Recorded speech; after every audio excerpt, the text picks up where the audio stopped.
Hello everyone, welcome back to another discussion in which we are going to talk about coefficient of determination, जिसको R squared भी बोला जाता है.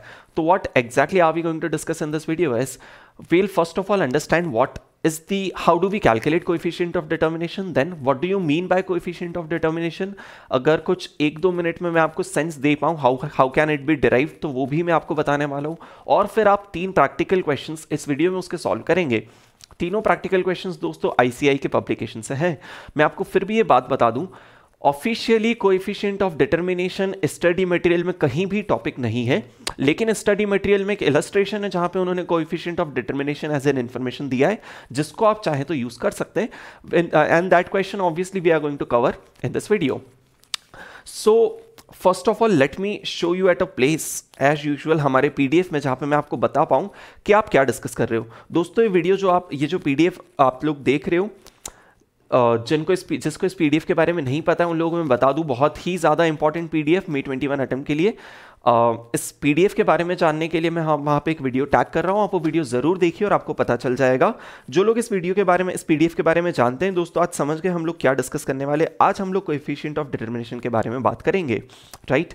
I believe आपने last time वाला discussion भी देख लिया है, जिसमें हम लोगों ने कॉन्वेक्सिटी के ऊपर बिल्कुल डिटेल में क्रिस्टल क्लैरिटी के साथ डिस्कशन किया था. And I would want coefficient of determination के बारे में भी मैं आपको उतना ही क्लियरली एक्सप्लेन कर पाऊं, right. So let's get back to our discussion, जिसमें हम लोग बात करेंगे कोएफिशिएंट ऑफ डिटर्मिनेशन. दोस्तों कोएफिशिएंट ऑफ डिटर्मिनेशन, जिसको आर स्क्वायर भी बोला जाता है, सर वो कैलकुलेट कैसे होता है. तो जो इसका नाम है ना आर स्क्वायर, बस एग्जैक्टली वही इसका कैलकुलेशन है, which is R square. Sir R is what? R दोस्तों आप सभी को पता ही होना चाहिए, आर इज योर कोरिलेशन. अच्छा, तो कोरिलेशन को अगर स्क्वायर कर दिया जाए तो वो कोएफिशिएंट ऑफ डिटर्मिनेशन बन जाता है. ओके, बट क्या समझे इस बात को, कोरिलेशन कैलकुलेट करना तो हमें आता है, अगर उसको आर स्क्वायर कर भी दिया जाए तो उससे मिलेगा क्या, मतलब what do we understand out of it. तो दोस्तों अब जरूरत है आपको ये समझने की कि कोएफिशिएंट ऑफ डिटर्मिनेशन का मीनिंग क्या होता है. ध्यान से सुनिएगा, ये जो वर्ड्स मैं आपके सामने प्रेजेंट कर रहा हूं, हो सकता है इस टाइप के वर्ड्स आपको कभी एग्जाम में देखने को मिल जाए as it is, right. So let me first of all explain you. Coefficient of determination जो आर स्क्वायर है दोस्तों, वो बताता है कि आपका जो भी टोटल रिस्क है. So let me first of all quote it as it is in the English language. How much of your total risk is explained by the market. ये बात कौन बताता है? Coefficient of variation. मतलब अगर दोस्तों आपका कोएफिशिएंट ऑफ वेरिएशन सपोज 64 से 0.6428 आ रहा है, इसका मीनिंग पता है क्या हो जाता है कि आपका जो भी टोटल रिस्क है उसका 64.28% रिस्क मार्केट एक्सप्लेन करता है, इज द मीनिंग. पर सर समझ नहीं आया, एक बार जो बोला वो बात तो समझो. यहां पे how much of your total variance is explained by the market. So अभी तक तो सर आप रिस्क वर्ड यूज कर रहे थे, तो आप स्टॉक का या फिर पोर्टफोलियो का रिस्क कैलकुलेट कैसे करते हो? वेरिएंस और स्टैंडर्ड डेविएशन से. तो let me now replace my the word risk with the variance, जिससे हमको थोड़ी सी और क्लैरिटी आ जाएगी.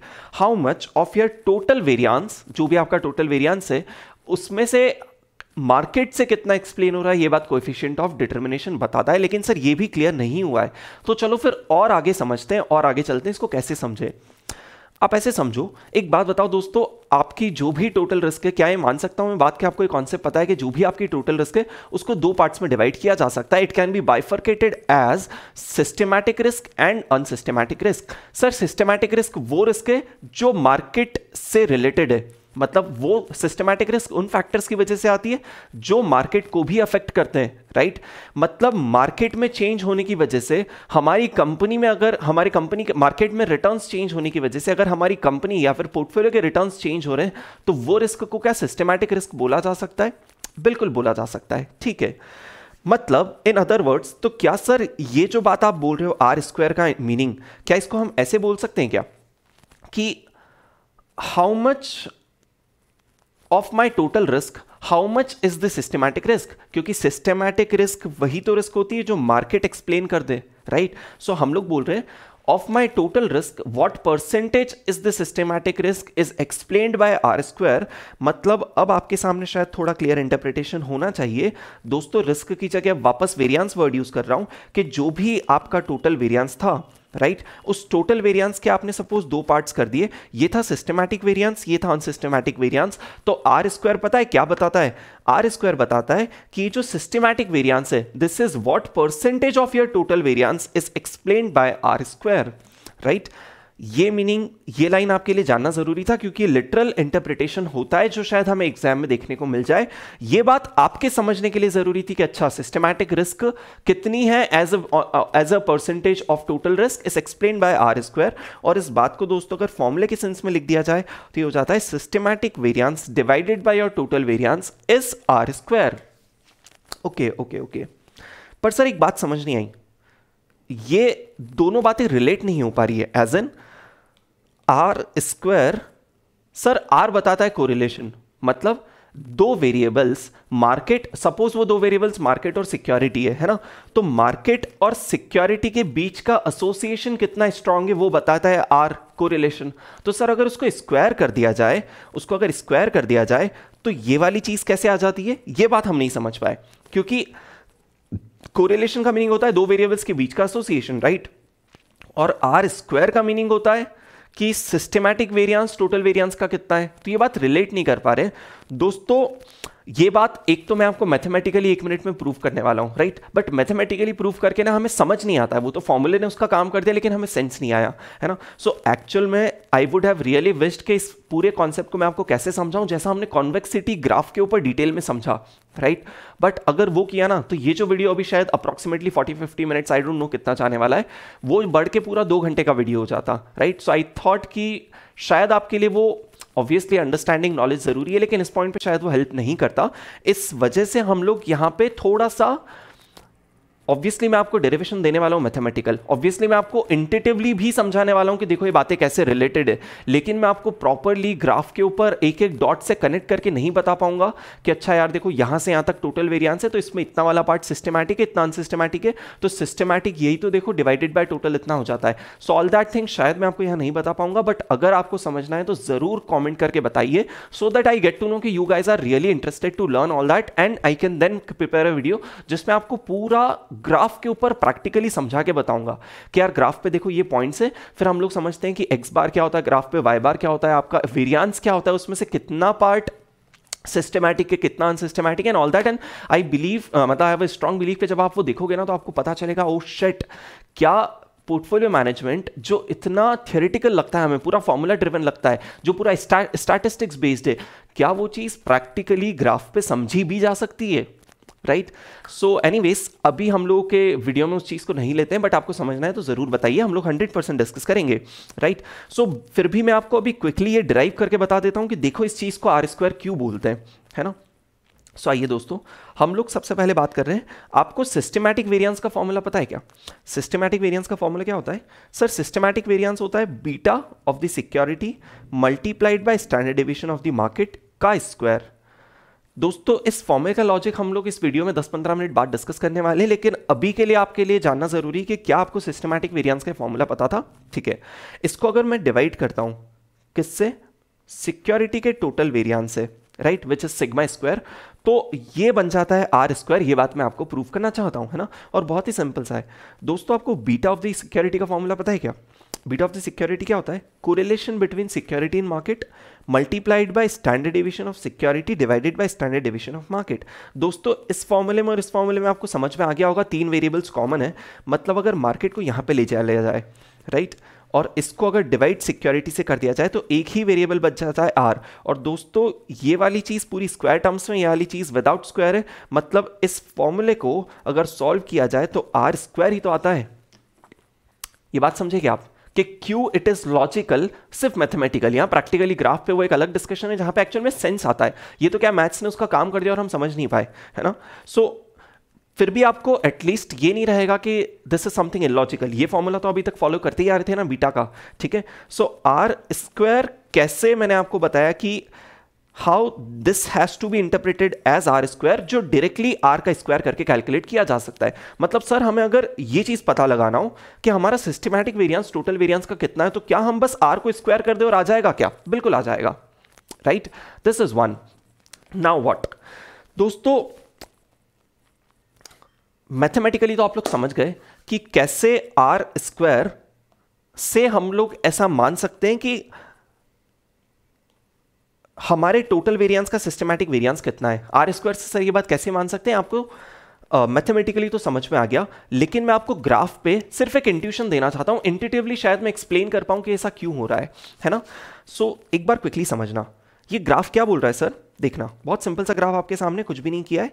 मार्केट के रिटर्न से और सिक्योरिटी के रिटर्न है। मार्केट हमेशा इंडिपेंडेंट वेरिएबल होता है जिसपे सिक्योरिटी के रिटर्न्स डिपेंड करते हैं, इसीलिए एक्स पे लिया है मार्केट, वाई पे लिया है सिक्योरिटी।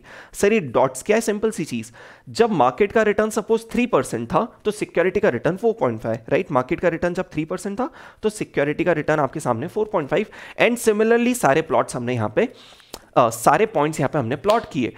आप इसको देख के बता सकते हो मार्केट और सिक्योरिटी के बीच का कोरिलेशन कितना। दोस्तों आपने कोरिलेशन के लिए बेसिक्स पढ़े होंगे, जहां पे हम लोग ऑब्वियसली कैलकुलेशन तो हो ही सकता है कोएफिशिएंट ऑफ कोरिलेशन का, लेकिन देख के भी तो हम बता सकते हैं कि दो सिक्योरिटीज के बीच का एसोसिएशन कितना स्ट्रांग है। सर देख के तो समझ में आ रहा है स्ट्रांग है, राइट। ऑल्दो परफेक्ट पॉजिटिव नहीं है बट स्ट्रांग पॉजिटिव कोरिलेशन है। कैसे, जब सर मार्केट का रिटर्न बढ़ रहा है सिक्योरिटी का भी रिटर्न बढ़ रहा है। देखिए ना यहाँ पे मार्केट का रिटर्न ज्यादा तो सिक्योरिटी का, सिमिलरली जब मार्केट का कम तो सिक्योरिटी का भी कम, राइट। ठीक है, इसी सिमिलरली मैं आपके सामने एक और सेट ऑफ डेटा रिप्रेजेंट कर रहा हूं जिसमें आप देख के बताइए दोस्तों कि वहां पे आपको सिक्योरिटी का कोरिलेशन कैसा समझ में आ रहा है, राइट। यहां पे एक और डेटा, मतलब इस बार क्या हुआ, जब मार्केट का रिटर्न 6% था सिक्योरिटी का 10% था। जब मार्केट का 6 दिस थिंग तो सिक्योरिटी का 10, जब मार्केट का 4 तो सिक्योरिटी का 7, जब मार्केट का 4 तो सिक्योरिटी का 7। सर ऊपर वाले ग्राफ में और इस ग्राफ में क्या फर्क है, फर्क इतना है दोस्तों कि यहां पे अगर देखा जाए तो एक स्ट्रेट लाइन बन रही है। If you all realise this is a straight line, और सर हमने सीख रखा है जब भी एक स्ट्रेट लाइन बनती है ना तो कोएफिशिएंट ऑफ कोरिलेशन 1 होता है, मतलब perfect positive correlation. Perfect positive correlation का मतलब क्या हुआ, आप समझाओ ना। मतलब उनका रिलेशनशिप बहुत स्ट्रांग है, तो भी उसका मतलब क्या हुआ दोस्तों। ये जो मतलब है ना हमारे समझने के लिए जरूरी है, बट इस मतलब से मैथ्स नहीं निकल के आ रहा है, राइट। दोस्तों एक बात समझिए, परफेक्ट पॉजिटिव कोरिलेशन में अगर स्ट्रेट लाइन बनती है, राइट, ये आपकी स्ट्रेट लाइन है ना, अगर आपकी परफेक्ट पॉजिटिव कोरिलेशन में स्ट्रेट लाइन बनती है ना, उसका एक ही मीनिंग है दोस्तों, ध्यान से सुनिएगा, अब आपकी अंडरस्टैंडिंग के शायद बियॉन्ड जाएगा और आपको कुछ नया सीखने को मिल सकता है। स्ट्रेट लाइन बन रही है, इसका मतलब पता है क्या है, इसका मतलब एक ही है कि मार्केट में जो चेंज हो रहा है और सिक्योरिटी में जो चेंज हो रहा है दोस्तों वो हमेशा एक फिक्स्ड प्रपोर्शन में हो रहा है। फॉर एग्जाम्पल ध्यान से सुनिएगा, यहां पे ये वाला एग्जाम्पल लेते हैं, जब मार्केट का रिटर्न 4 था यहां पे, राइट, जब मार्केट का रिटर्न 4 से 5 हुआ, कितना परसेंट से बढ़ा मार्केट का रिटर्न, 1% से, तो सिक्योरिटी का रिटर्न देखना कितने परसेंट से बढ़ा, सिक्योरिटी का रिटर्न बढ़ा 7 से 8.5 तक, मतलब 1.5 टाइम से सिक्योरिटी का रिटर्न बढ़ गया, है ना। और ऐसा अगर सारे पॉइंट्स के लिए वैलिड बात निकल जाए मतलब कोरिलेशन 1 है। मतलब वापस रिपीट कर रहा हूं, सिक्योरिटी में रिटर्न में होने वाला चेंज अगर मार्केट के रिटर्न में होने वाले चेंज का एक फिक्स प्रपोर्शन रहे ना, मतलब जब जब मार्केट कितने भी परसेंट से चेंज हो सिक्योरिटी उसके 1.5% से ही चेंज हो, मतलब उनके बीच का कोरिलेशन 1 है। अब कोरिलेशन का थोड़ा सा टेक्निकल या फिर थोड़ा सा डीप मीनिंग समझ पाए क्या, जो हमें समझने के लिए जरूरी है। तो चलो एक दो पॉइंट्स पे और वेरीफाई कर लेते हैं। सपोज यहां से यहां तक की बात करते हैं, राइट, कलर चेंज करने दो। सपोज यहां से यहां तक की बात करते हैं, आपका मार्केट कितना चेंज हुआ, 4 से 5 6 7, यहां से यहां तक में मार्केट आपका 3% से चेंज हुआ, उसकी वजह से सिक्योरिटी में कितना चेंज आया दोस्तों, ध्यान से देखिएगा, 1 2 3 4 5 मत 4.5% सिक्योरिटी के रिटर्न में चेंज आया जब मार्केट में 3% से रिटर्न में चेंज आया, जिसका आपको समझ में आई बात की हाँ यार कोरिलेशन 1 तभी होगा जब मार्केट में होने वाला चेंज से सिक्योरिटी में होने वाला चेंज एक फिक्स प्रपोर्शन में हो, राइट। और दोस्तों यहीं से आपको बीटा का सेंस आ जाएगा कि कोरिलेशन से ही तो बीटा डिराइव होता है। चलो वैसे ये जो बात मैं बोलने वाला हूं इस वीडियो के स्कोप से बाहर है, बट यहां तक आई गए तो क्विकली आप सेंस ले लो कि आपने जो बीटा का फॉर्मूला सीख रखा है ना, जस्ट अ सेक, बीटा का आपने जो फॉर्मूला सीख रखा है, beta of the security is equals to correlation multiplied by standard deviation of security divide by standard deviation of the market. देखो हम लोग पता है क्या कर रहे हैं, ये जो ग्राफ क्या बता रहा है, मार्केट और सिक्योरिटी के बीच का रिलेशनशिप। तो सर ग्राफ की जो स्लोप होगी, स्लोप क्या होता है, change in y due to change in x, मतलब चेंज इन सिक्योरिटी का return due to change in market return. Sir वो बीटा होगा क्या, बिल्कुल होगा। तो एक बात बताओ ना, आप जो स्टैंडर्ड डेविएशन कैलकुलेट करते हो वो होता ही क्या है, वही तो चेंज होता है। क्या मैं बोल सकता हूं क्या स्टैंडर्ड डेविएशन मतलब x माइनस एक्स बार, वही तो आपका एवरेज चेंज है, हिस्टोरिकल एवरेज चेंज। तो इसीलिए आपका बीटा क्या आता है, change in security divide by change in market. लेकिन क्या हर बार कोरिलेशन 1 रहेगा? क्या हर बार ये चेंज इन सिक्योरिटी जो एवरेज हिस्टोरिकल चेंज है divided by change in market same रहेगा क्या? हर बार वो प्रोपोर्शन फिक्स रहेगा क्या? नहीं, वो सिर्फ कोरिलेशन नंबर ऑफ टाइम्स ही तो सेम रहेगा। मतलब हर बार उनका चेंज 1 नहीं था, बराबर नहीं था, हर बार उनका चेंज फिक्स प्रोपोर्शन में नहीं था, वो ऑन एन एवरेज सिर्फ correlation number of times he same था। मतलब जब कोरिलेशन 0.9 था, मतलब हिस्टोरिकली देखा जाए तो y में होने वाला एवरेज चेंज, x में होने वाला एवरेज चेंज सिर्फ 0.9 टाइम्स ही वो प्रोपोर्शन मैच हुआ, राइट जिस वजह से आप बोलते हो आपकी सिक्योरिटी का बीटा ऐसा है। बट ये सिर्फ आपको इंट्यूटिवली उस चीज का सेंस दिया, यहां पे मैंने आपको कोई डिराइव नहीं बनाया। हम लोग हमारे वापस टॉपिक पे आते हैं। टॉपिक पे आने से मैं आपको ये समझाना चाह रहा था कि हमने ये समझ लिया कि सिक्योरिटी में आने वाला चेंज, राइट, हमेशा एक फिक्स प्रपोर्शन है मार्केट में होने वाला चेंज का, जिस वजह से हमें ये बात समझ में आ गई कि यार अल्टीमेटली कोरिलेशन ये बात भी तो बताता है। ठीक है, सिस्टमैटिक वेरिएंस क्या होता है?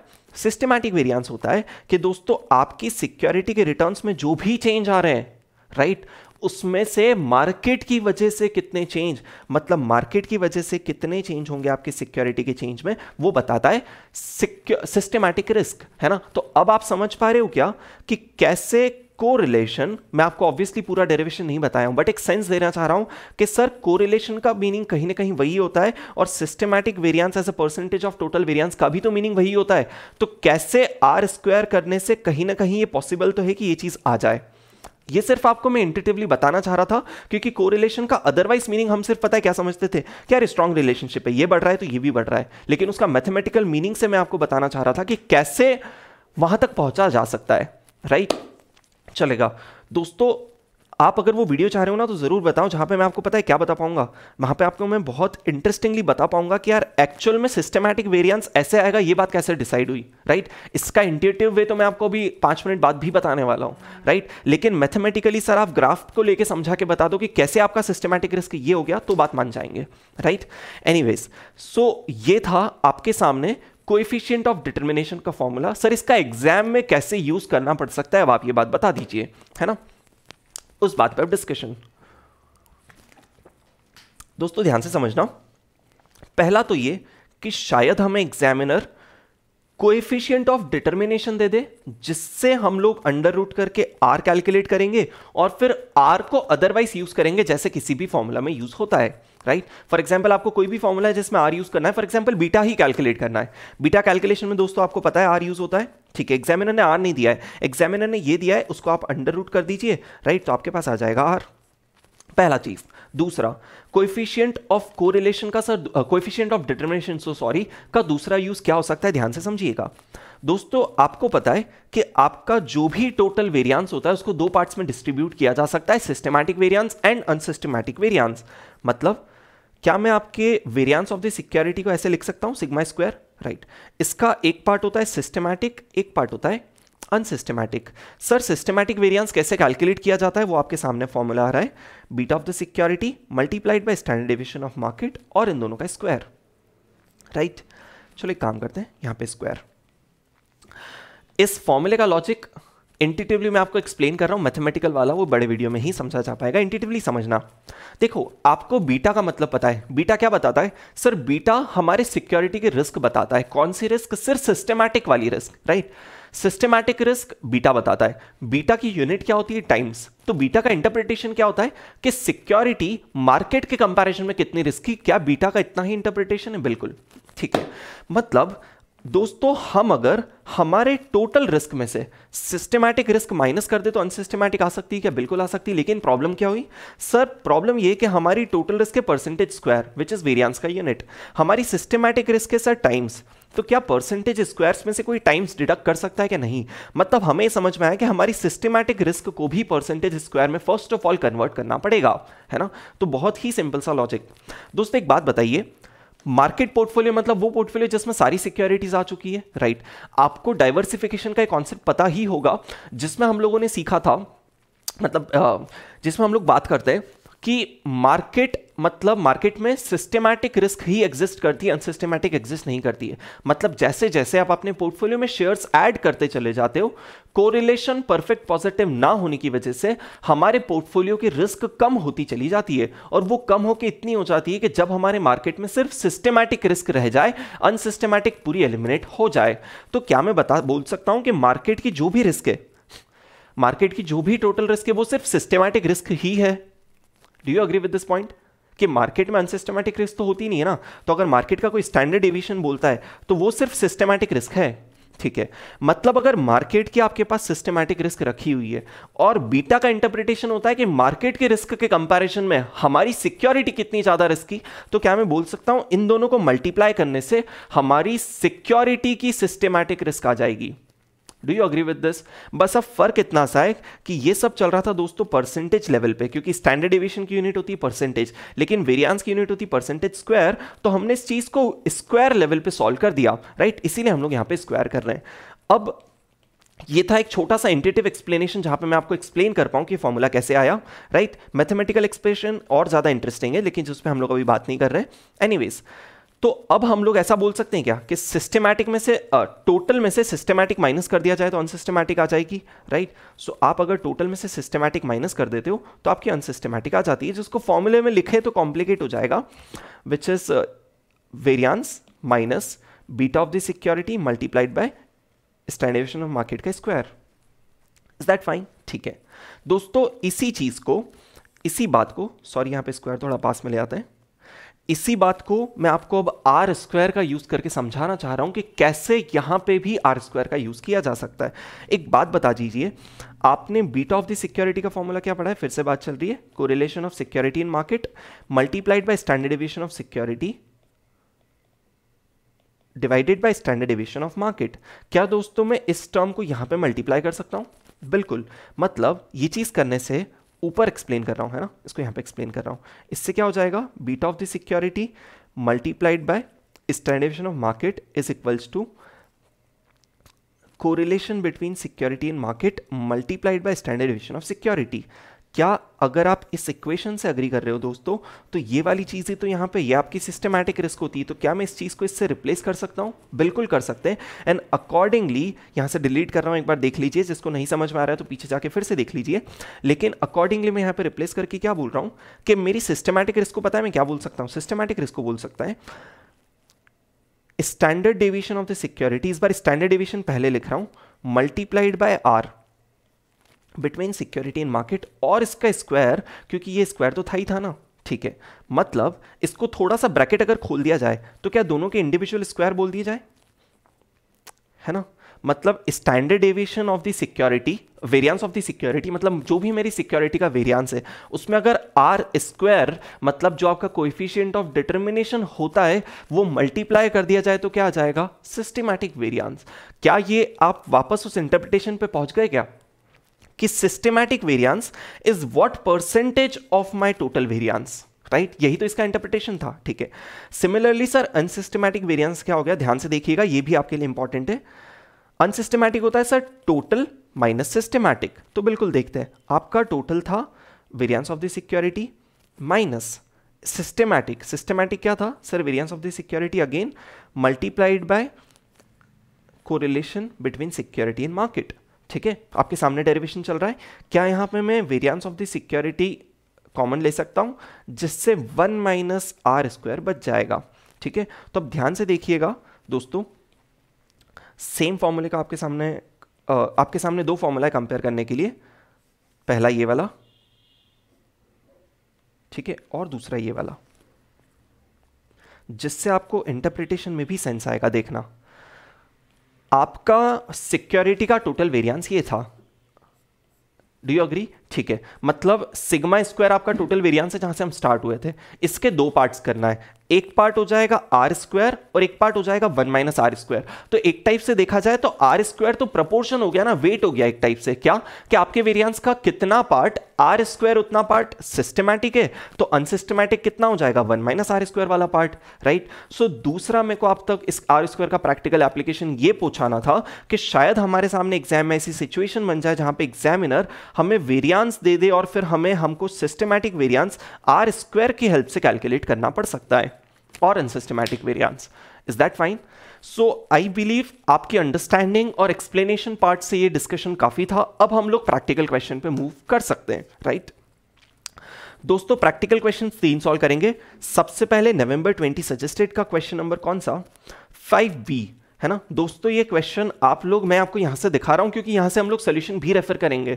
आप लोगों को पता होना चाहिए कि वीडियो के स्टार्ट में हमने जो पीडीएफ डिस्कस किया था ना, उसमें न्यू क्वेश्चंस बाय आईसीआई वाला जो फाइल है उसमें सारे क्वेश्चंस हैं। हमने लास्ट टाइम जो कॉन्वेक्सिटी का भी क्वेश्चन डिस्कस किया था वो क्वेश्चन भी उस वाली फाइल में था, राइट। आइए समझते हैं क्वेश्चन क्या बोल रहा है। क्वेश्चन बोल रहा है कि 3 म्यूचुअल फंड है जिसकी डिटेल्स दी है, ग्रोथ फंड, बैलेंस फंड और रेगुलर फंड और मार्केट। मतलब 3 म्यूचुअल फंड और मार्केट की आपको डिटेल्स दी गई है। दोस्तों क्या क्या डिटेल्स है, एवरेज रिटर्न दिया गया है ना, जिसको शायद आप एक्सपेक्टेड रिटर्न मानेंगे, वेरिएंस दिया गया है और कोएफिशिएंट ऑफ डिटर्मिनेशन दिया गया है। The yield on 182 day treasury bill is 9% per annum. You are required to rank the funds as per Sharpe's measure. दोस्तों शार्प्स मेजर ऑब्वियसली यहां डिस्कस नहीं कर सकते, लेकिन फॉर्मूला डिस्कस होगा। रिटर्न ऑन द सिक्योरिटी, जो शायद एक्सपेक्टेड रिटर्न भी हो सकता है, minus risk free rate divide by standard deviation of the security. ये होता है क्या, शार्प्स रेशियो का formula. Sir sharps ratio calculate करने के लिए हमारे पास क्या क्या है, देखो आपके पास एक्सपेक्टेड रिटर्न है, ठीक है, फिर आपके पास वेरिएंस है जिसको अंडर रूट कर दिया जाए तो स्टैंडर्ड डेविएशन आ जाएगा, मतलब ये पार्ट भी होगा, और आपके सामने आरएफ भी है। मतलब क्या शार्प रेशियो इजीली कैलकुलेट हो सकता है, बिल्कुल हो सकता है। एक बार हम चाहें तो एक बार कैलकुलेशन देख सकते हैं, है ना। सो शार्प रेशियो का फॉर्मूला क्या हो जाएगा, आपका सिक्योरिटी का रिटर्न मतलब 7%, 6% और 5%, 7, 6 और 5 माइनस फुटनोट में जो टेबल के नीचे जो आरएफ दिया था 9% डिवाइडेड बाय स्टैंडर्ड डेविएशन। तो जो भी आपका वेरिएंस था इसको अंडर रूट करते हैं तो आपके स्टैंडर्ड डेविएशंस आ जाते हैं, जिससे डिवाइड कर दिया जाए तो स्टैंडर्ड डेविएशन आ जाएगा और क्वेश्चन का फर्स्ट पार्ट हो जाता है इजीली खत्म, राइट। उसके बेसिस पर रैंक कर दिया कि हायर इज बेटर होता है, तो negative of 0.208 is the highest among all these negative numbers and that is the best, ठीक है। सेकेंड, आपको ट्रेनर्स रेशियो के अकॉर्डिंग भी इस क्वेश्चन को सॉल्व करना है। दोस्तों ट्रेनर्स रेशियो का फॉर्मूला क्या होता है, सेम थिंग, बट इस बार स्टैंडर्ड डेविएशन की जगह सिर्फ सिस्टमैटिक रिस्क आ जाएगी। मतलब यहां पे क्या क्या चाहिए, रिटर्न जो हमारे पास अवेलेबल है, हमें चाहिए आरएफ जो अवेलेबल है, अब चाहिए दोस्तों बीटा। आपके सामने ये वाली इंफॉर्मेशन दिख रही है, आपको कैलकुलेट करना है बीटा। सर बीटा कैसे कैलकुलेट करें, बीटा का फॉर्मूला होता है correlation multiplied by standard deviation of security divide by standard deviation of market.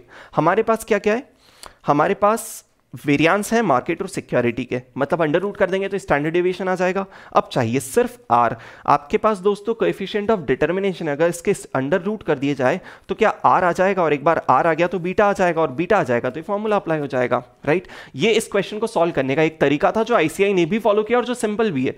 इसको तो एक काम करते हैं, पहले ये तरीका आईसीआई का देख लेते हैं और फिर इसका एक कॉम्प्लिकेटेड वर्जन भी आपके साथ में शेयर कर दूंगा, राइट। आईसीआई ने क्या किया है, देखो कोएफिशिएंट ऑफ डिटर्मिनेशन है, उसको जब अंडर रूट किया तो कोएफिशिएंट ऑफ कोरिलेशन आ गया विच इज योर आर, और फिर बीटा कैलकुलेट किया। ये वाला आर यहां पे रखा, standard deviation of security divide by standard deviation of market जो ये रहा, राइट। अकॉर्डिंगली तीनों बीटास आपके सामने, और न्यूमरेटर्स तो सेम रहेंगे शार्प रेशियो जैसे, और डिनोमिनेटर में तीनों का बीटा आ जाएगा, जिसमें अगेन हायर इज बेटर आप चूज करके बीटा रैंकिंग दे सकते हो as per trainers major, right. ये था एक बहुत ही सिंपल तरीका इस क्वेश्चन को सॉल्व करने का। इस क्वेश्चन को सर कॉम्प्लिकेटेड तरीके से कैसे सॉल्व किया जा सकता है, ध्यान से देखिएगा। सर हमारा वेरिएंस है, राइट, क्या हम ऐसा बोल सकते हैं कि हमारे वेरिएंस का सिस्टमैटिक रिस्क, इसमें से सिस्टमैटिक रिस्क कितना, कोएफिशिएंट ऑफ डिटर्मिनेशन इतना, मतलब 92.16 में अगर कोएफिशिएंट ऑफ डिटर्मिनेशन मल्टीप्लाई कर दिया जाए तो सिस्टमैटिक रिस्क आ जाएगा, बिल्कुल आ जाएगा। सर सिस्टमैटिक रिस्क क्या होता है, सिस्टमैटिक रिस्क होता है हमारा beta of the security multiplied by standard deviation of market का स्क्वायर, राइट। आपके पास ये दोनों मल्टीप्लाई करके सिस्टमैटिक रिस्क आ जाएगा। अगर उसको आप वेरिएंस ऑफ द मार्केट से डिवाइड कर दो जो आपके सामने रखा हुआ है, तो क्या बीटा आ जाएगा, बिल्कुल आ जाएगा, जो सेम आंसर रहेगा, लेकिन that is a complicated way of looking at the things. Is that fine? ठीक है दोस्तों, नवंबर 20 एग्जाम का क्वेश्चन हमने डिस्कस कर लिया है। नेक्स्ट डिस्कशन जो आपके साथ मैं करना चाह रहा हूं वो है स्टडी मटेरियल का वो question, right? Illustration number 1 which is in the portfolio management chapter, page number 5.34 है ना। लेट मी शो यू 5.34 नए स्टडी मटेरियल का दोस्तों, इलस्ट्रेशन नंबर 1। इलस्ट्रेशन क्या बोल रहा है एक बार वो समझेंगे फिर आगे चलेंगे।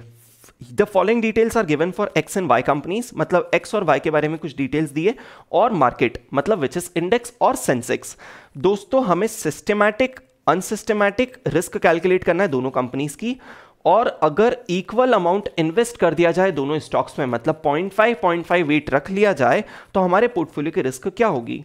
दोस्तों सिस्टमैटिक रिस्क कैसे कैलकुलेट करते हैं, मेरे को इसका आपसे आंसर चाहिए। सोचिए, सिस्टमैटिक रिस्क का कैलकुलेशन बहुत ही सिंपल, क्या? बीटा हमारी सिक्योरिटी का और वेरिएंस मार्केट का, मतलब ये दोनों स्क्वायर लेवल पे चलेंगे, राइट? ठीक है, आपके पास हमारी सिक्योरिटी का बीटा दिया है और मार्केट का वेरिएंस दिया है, क्या? ये रहा, है ना। मतलब 2.25 में 0.71 का स्क्वायर मल्टीप्लाई कर दिया जाए तो क्या एक्स स्टॉक का सिस्टमैटिक रिस्क आ जाएगा?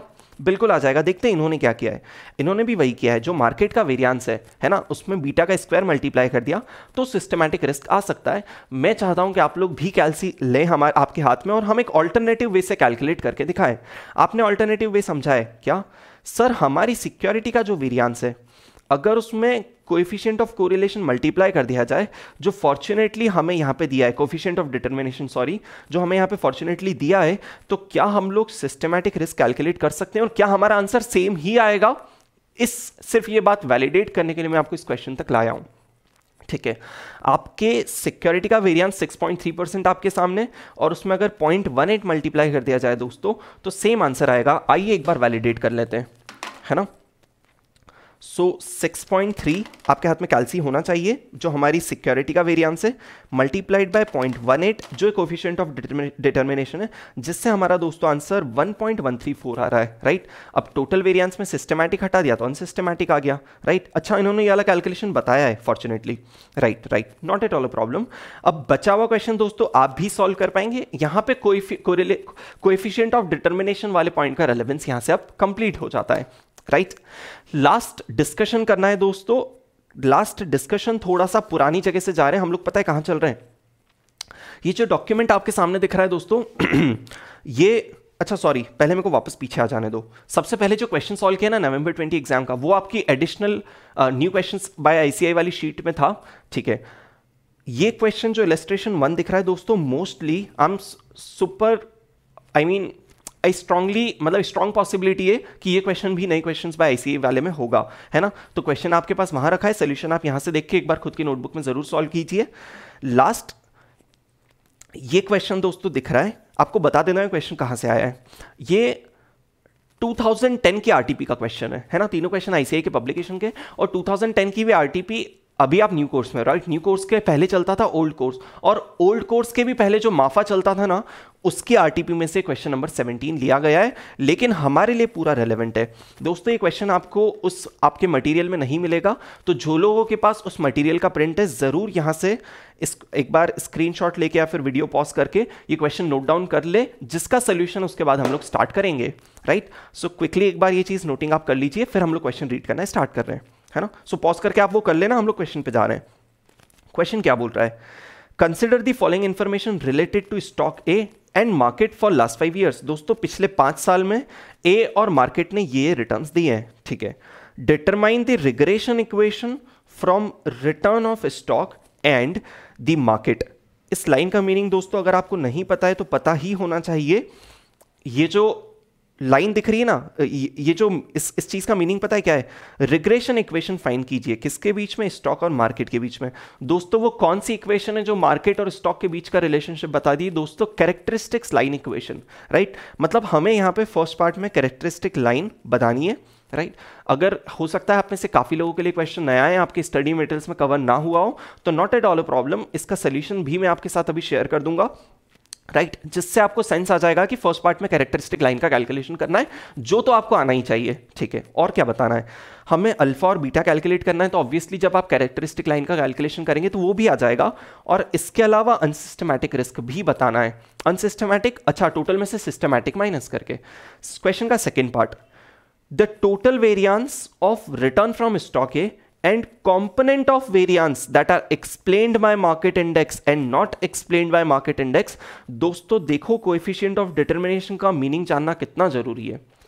मतलब एग्जामिनर ने ये नहीं पूछा आप सिस्टमैटिक और अनसिस्टमैटिक बताओ, नहीं, उसने क्या पूछ रहे, ध्यान से देखिएगा, आप टोटल वेरिएंस कैलकुलेट करो और फिर उस टोटल वेरिएंस के कंपोनेंट्स एक्सप्लेन्ड बाय मार्केट और नॉट एक्सप्लेन्ड बाय मार्केट समझाओ, मतलब आर स्क्वायर और 1 माइनस आर स्क्वायर समझाओ, और in other words systematic risk और अनसिस्टमैटिक रिस्क समझाओ। एग्जामिनर ने ये पूछ लिया, तो अब बताइए किसी को कोएफिशिएंट ऑफ डिटरमिनेशन का फॉर्मूला पता है आर स्क्वायर, लेकिन उसका इंटरप्रिटेशन नहीं पता है, वो भी तो क्वेश्चन सॉल्व नहीं कर पाएगा, राइट। सो पूरा एसएफएम के लिए बात एप्लीकेबल होती है। एक्चुअल में आप लोगों के लिए बहुत जरूरी है कि जो भी आप कॉन्सेप्ट समझ रहे हैं उसके ऑल्टरनेटिव टर्मिनोलॉजीज, डेफिनेशंस, मीनिंग भी समझ कर जाए, राइट। एनीवेज, क्वेश्चन नंबर 17 के सोल्यूशन पे आ रहे हैं। एक ब्रॉडली बताओ ना कैसे कैलकुलेट करोगे। देखो कैरेक्टरिस्टिक लाइन वाला कैलकुलेशन अभी डिस्कस नहीं कर रहे हैं, हम लोग कोएफिशिएंट ऑफ डिटरमिनेशन वाला क्वेश्चन डिस्कस कर रहे हैं। सर हमें अल्टीमेटली सिस्टमैटिक रिस्क और अनसिस्टमैटिक रिस्क बताना है, राइट। सिस्टमैटिक और अनसिस्टमैटिक रिस्क आप कैसे कैलकुलेट कर सकते हो? Sir beta of the security multiplied by standard deviation of market का स्क्वायर। लेकिन मैं चाह रहा हूं आप ये फॉर्मूला मत लगाओ ना। एग्जामिनर ने जब क्लियरली आर स्क्वायर और 1 माइनस आर स्क्वायर वाला फॉर्मूला बोला है तो वही लगाते हैं, आंसर तो सेम आएगा। लेकिन मैथ्स का एग्जाम थोड़ी ना, एसएफएम का एग्जाम है ना, ठीक है। चलो, मतलब आपके पास अगर ये डेटा आपके सामने है तो आप कैसे करोगे? सबसे पहले आप कॉलम्स आपके कैसे बनेंगे? देखो स्टॉक ए का एक्स बार आ सकता है, एक्स बार से एक्स माइनस एक्स बार आ सकता है, मतलब अल्टीमेटली आप वेरिएंस तक पहुंच सकते हो और फिर इन दोनों के बीच का कोरिलेशन भी कैलकुलेट कर सकते हो। मार्केट के लिए भी आई एम सॉरी मैं अपना सोल्यूशन रिपीट कर रहा हूं क्योंकि मार्केट को आप नॉर्मली एक्स मानते हो और स्टॉक को आप नॉर्मली वाई मानते हो, राइट। तो पहले मार्केट का एवरेज रिटर्न जिसकी मदद से फिर आप वेरिएंस और स्टैंडर्ड डेविएशन कैलकुलेट कर पाएंगे, फिर स्टॉक का एवरेज रिटर्न जिसकी मदद से आप लोग वेरिएंस स्टैंडर्ड डेविएशन कैलकुलेट कर पाएंगे, और फिर इन दोनों के बीच का कोवेरिएंस कैलकुलेट करना जिसकी मदद से आप कोरिलेशन कैलकुलेट कर पाएंगे, है ना। आई बिलीव जिसने पोर्टफोलियो मैनेजमेंट समझा है उसको समझने में प्रॉब्लम नहीं आ रही होगी। आपके पास दोस्तों एक बार कोरिलेशन आ जाता है तो आप फिर स्क्वायर कर लीजिए उसका, तो कोएफिशिएंट ऑफ डिटरमिनेशन आ जाता है। आपके पास स्टॉक ए का वेरिएंस रखा हुआ है, उसमें अगर ये कोएफिशिएंट ऑफ डिटरमिनेशन मल्टीप्लाई कर दिया जाए तो total variance explained by the market आ जाएगा क्या? बिल्कुल आ जाएगा। और चलते हैं इसके सोल्यूशन की साइड। क्वेश्चन नंबर 17 का सोल्यूशन मैं अलग अलग जगह लाके वीडियो आप लोग पॉज, मैं अलग अलग जगह लाके आपको होल्ड पे रखता हूं, है ना, मतलब वहां पे पॉज कर लूंगा मैं खुद को। सो आप भी वीडियो पॉज करके क्विकली आपको सोल्यूशन देखने की जरूरत लगती है तो देख सकते हैं। फर्स्ट पार्ट का सोल्यूशन है जहां पे एग्जामिनर ने कैरेक्टरिस्टिक लाइन का कैलकुलेशन किया है। पहले बीटा कैलकुलेट किया है जिसकी मदद से अल्फा फाइंड किया है और फिर अल्फा प्लस बीटा वाली कैरेक्टरिस्टिक लाइन की इक्वेशन बना दी गई है। दोस्तों अगर मैं होता आपकी जगह तो ये वाला सोल्यूशन फॉलो नहीं करता। क्यों?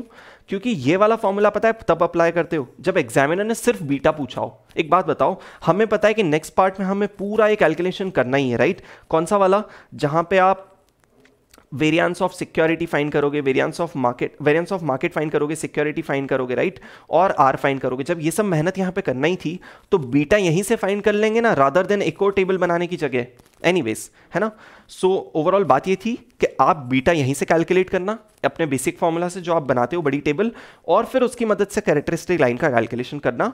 आप लोग यहां पे रुक के पॉज करके देख सकते हो, ये सोल्यूशन नोट आराम से वीडियो पॉज करके सोल्यूशन आपको देखने में हेल्प करेगा, है ना। सो ये है आपकी कैरेक्टरिस्टिक लाइन की इक्वेशन। हम लोग वैसे भी सेकंड पार्ट में इंटरेस्टेड थे। सेकंड पार्ट में दोस्तों क्या हुआ है? सेकंड पार्ट में देखना, इंस्टीट्यूट ने कोरिलेशन कैलकुलेट किया है R, which is covariance divided by standard deviation of both the stocks, right, both the securities, which is security in market। इसका एक बार अगर स्क्वायर कर दिया जाए तो कोएफिशिएंट ऑफ डिटरमिनेशन आ जाता है। दोस्तों अनसिस्टमैटिक रिस्क पता है क्या बताइए? टोटल वेरिएंस मतलब 0.207 जो आपका ये रहा, multiplied by 1 minus R square. Unsystematic आ गया तो सिस्टमैटिक कितना? Total variance, right, which is the same, multiplied by R square. तो आपका ये रहा सिस्टमैटिक रिस्क और ये रहा अनसिस्टमैटिक रिस्क, मतलब सिस्टमैटिक वेरिएंस और unsystematic variance, right. So that's all I believe. सिर्फ एक बार आपके सामने अलग अलग जगह लाके पॉज कर लेता हूं सो दैट आप सोल्यूशन देख के अपने हिसाब से अपनी नोटबुक में सही सॉल्यूशन कर पाएं, राइट। ये क्वेश्चन हमारे नई फाइल में नहीं है, आपको नोट डाउन करना पड़ेगा, ठीक है। So this is one part जो आपको आप समझ सकते हैं, थोड़ा सा नीचे करके फिर से एक बार दिखा देता हूँ, ये वाला पार्ट भी आप पॉज करके समझ लेना, और नीचे करके फिर से बता देता हूँ जहाँ पे आप ये वाला पार्ट भी पॉज करके समझ लेना, right. So I believe all that sufficiently explain you about coefficient of determination, जो बहुत ही सिंपल बट एक इंटरेस्टिंग कॉन्सेप्ट था, राइट। सो विद दैट मैं आपको बताता हूँ नेक्स्ट वीडियो में हम किसके साथ मिलने वाले हैं। दोस्तों अभी आपका पता है क्या क्या हो गया, ऊपर से वैलिडेट करा लूँ, ये वाला पार्ट लगभग पूरा हो गया, बस जेन 21 का सजेस्टेड बचा है, जो आने के बाद उस पर मैं आपके साथ डिस्कशन करने वाला हूँ, राइट। मनी मार्केट सब कुछ हो चुका है। अभी दोस्तों आपके लिए कॉन्वेक्सिटी हो चुका है और आज कोएफिशिएंट ऑफ डिटर्मिनेशन हो चुका है। नेक्स्ट वीडियो में हम लोग ये दोनों या फिर इनमें से किसी चीज़ के ऊपर मिलने वाले हैं, राइट। सो तब तक के लिए पढ़ते रहिए, all the very best and good luck. As usual end में हर बार बोलता हूँ, इस बार भी बोल लेने दो, डिस्क्रिप्शन में व्हाट्सएप नंबर है, वहां पे आप कुछ भी डाउट होता है तो पूछ सकते हो, फील फ्री।